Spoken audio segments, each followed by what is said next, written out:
Hello, book lovers, and thanks for listening. I post new chapters every week. If you like my work, please remember to like and subscribe to help me build my channel.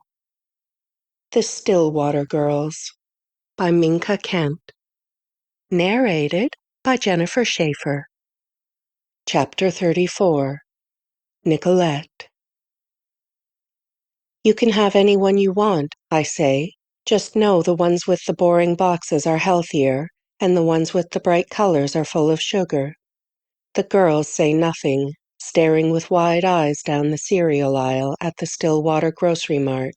We've been here for over an hour already, our excursion taking a little longer than usual because the girls are processing everything, accepting samples, asking questions, and reading packages to find out what's inside. I told them they could have anything they wanted. They've been deprived their entire lives, so I figured this was the least I could do. But so far, the only things they've placed in the shopping cart are vegetables and oats, and then cooking staples like molasses and brown sugar. Is this one good? Sage holds up a box of cinnamon and sugar squares. The tag in the corner claims there are 28 grams of whole grains and 19 essential vitamins and minerals in each serving. You only live once. It is, I say with a smile. Wren, you find one you like? She reaches for a blue box with an orange tiger on the front, clutching it against her chest as she carries it to the cart.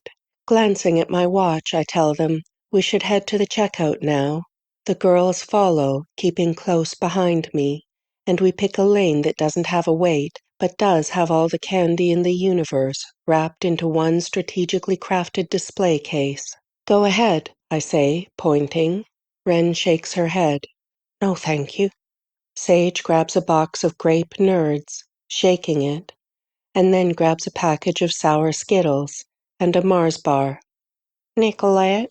Wren asks when we're almost finished. Yes, I answer, digging through my wallet for my debit card. I drew some sketches of Mama and Evie. Do you think the police would want to take a look at them?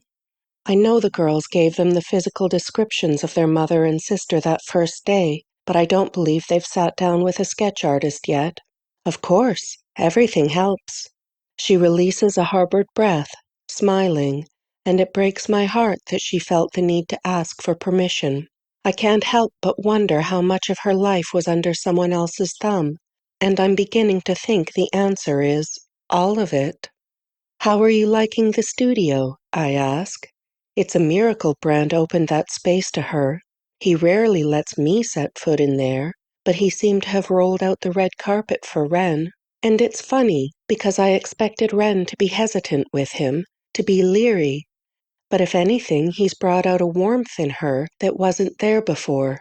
I see it in her eyes, in her willingness to join in conversations instead of sitting back and being a fly on the wall. I love it, she says, though her jovial expression fades as she leans in. Nicolette? Yes. I heard you two fighting the other night. Her eyes rest on mine. My cheeks burn. Oh, I'm so sorry. You know, marriage is a lot of work sometimes, and we don't always see eye to eye. I'm sorry you had to hear that. He doesn't want us here, does he? She asks. God, no, I say, wishing we were in a place where I could wrap her in my arms and hug her until she could feel the sincerity in my tone. I don't want you to ever worry about that. Ever. Wren's mouth twitches into a hint of a smile and she nods. Okay. It'll be $208.94, the woman running the cash register says. I insert my card into the chip reader, punching in my PIN as I feel the weight of her stare in our direction. Hey, aren't you girls those Stillwater darlings? They find your family yet? Heard they found a body in the woods. She clucks her tongue, hunched over her lane and lending a sympathetic gaze. I'm sure she means well, but she has no idea what kind of fire she might have just ignited. That forest always creeped me out, she says, shuddering as if she's shaking off a spine-tingling chill. Heard there were crazies living out there. Baby snatchers. The cash register door opens and shuts, and the woman yanks my receipt from the printer, handing it over. Got to love small-town lore. I offer a polite smile. The cashier peers over her nose at me, like she's offended I'm brushing off her ridiculous nonsense. Thank you, I say, refusing to answer her questions or engage in her rumor-fueled commentary. Come on, girls. We load up in record time. Many hands make light work. And when we're finished, the girls climb in back and sit side by side behind me. Sage on the left, Wren on the right. Nicolette? Sage asks once we merge onto the highway. Yes, I meet her stare in the rearview mirror. Why did that lady call us the Stillwater Darlings? It's just some silly name some local news station came up with, I say. News agencies, they're really in the business of selling ad space, advertisements. So they need these sensational stories and sensational headlines. But you know what? It's a good thing in this case because the more people who hear about you, the more likely someone might come forward. Somebody somewhere knows something.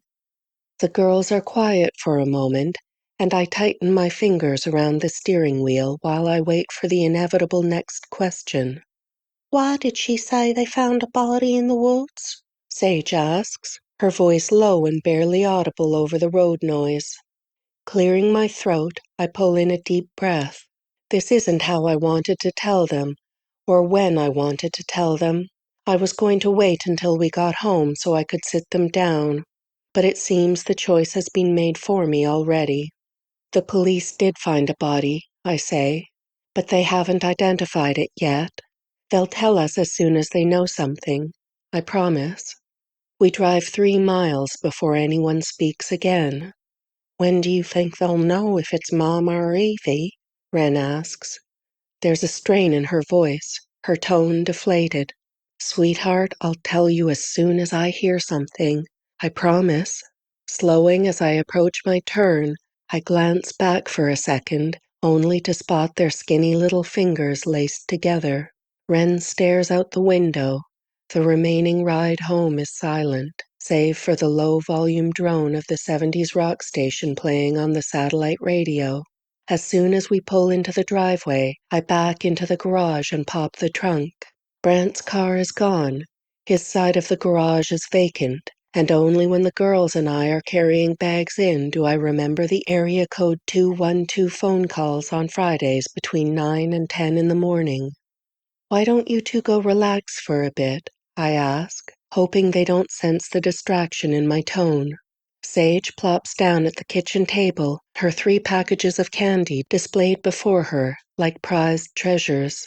Wren disappears around the corner, the tromp of her footsteps going upstairs and dissipating into nothing, only to return a moment later. Nicolette, she says, breathless and eyes wide. What is it? I place the gallon of skim milk in my hand on the counter. Wren, what's wrong? My drawings, she says. I left them in Brant's studio. They're gone. The ones in my room, too. They're all gone. End of chapter 34.